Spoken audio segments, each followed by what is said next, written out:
Merci. Alors oui, c'était le mercredi 9 janvier 2013. Sakine Kanziz, Fidan Dogan, Leila Selimez. Elles ont été exécutées d'une balle dans la tête, dans ces locaux, en plein Paris. Oui, ça n'est pas qu'un triple crime. C'est un triple assassinat politique, et ça n'est pas qu'un triple assassinat politique, c'est un triple féminicide. Et il a eu lieu ici, sur le sol de la capitale de la République française, à Paris, patrie des droits de l'homme, ville des Lumières.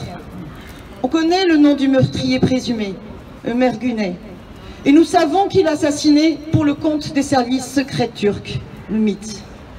Son procès et celui des commanditaires auraient dû avoir lieu. La France s'y était engagée. Mais la France a failli à son devoir. La France n'a pas voulu que la lumière soit faite.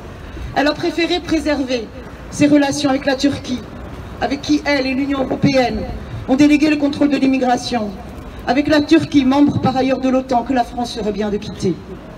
À Paris, puis à Bruxelles, je sais qu'on est nombreuses ici à avoir assisté au tribunal permanent des peuples, juridiction internationale indépendante des États, qui a reconnu la responsabilité directe de l'État turc dans le meurtre de ces 3 militantes kurdes.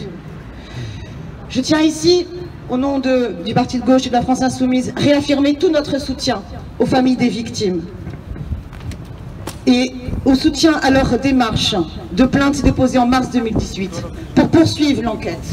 La justice doit être rendue. Élue parisienne, je ne veux pas que ma ville soit celle de l'impunité.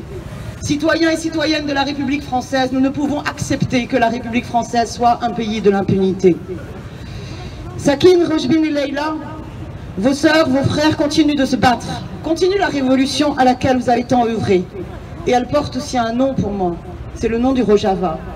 Le Rojava, c'est l'espoir d'un projet politique au service de la paix, d'une expérience unique, non ethnique, non religieuse, pluraliste, écologique, socialiste, mais également féministe.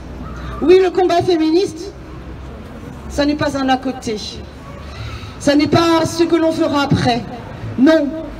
Le combat féministe, c'est le point de départ, l'axe central et l'objectif ultime, parce que l'objectif ultime, c'est l'émancipation.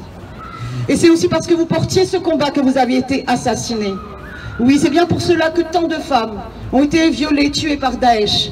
Et c'est aussi bien pour cela que tant de femmes militantes sont aujourd'hui emprisonnées en Turquie par Erdogan. Parce que les femmes résistantes combattantes incarnent justement cette remise en cause la plus fondamentale de leur modèle politique obscurantiste, nationaliste, intégriste, fasciste, celui de la domination patriarcale jusqu'au bout. Alors, à cet instant où nous rendons hommage à Sakine, Rojbin et Leila, je voudrais également qu'on ait une pensée extrêmement forte, à la fois pour toutes celles et ceux au Rojava. Au moment où justement où nous parlons, nous savons que Erdogan a la volonté de s'attaquer au Rojava. Et nous devons toutes et tous interpeller le président de la République française, le gouvernement, pour qu'il apporte un véritable soutien aux Kurdes, qui ont été les meilleurs combattants contre Daesh. Et le problème n'est pas derrière nous. Mais cet instant précis où nous parlons, je voudrais qu'on ait aussi une pensée pour Leila Güven, en grève de la faim, depuis le 6 novembre.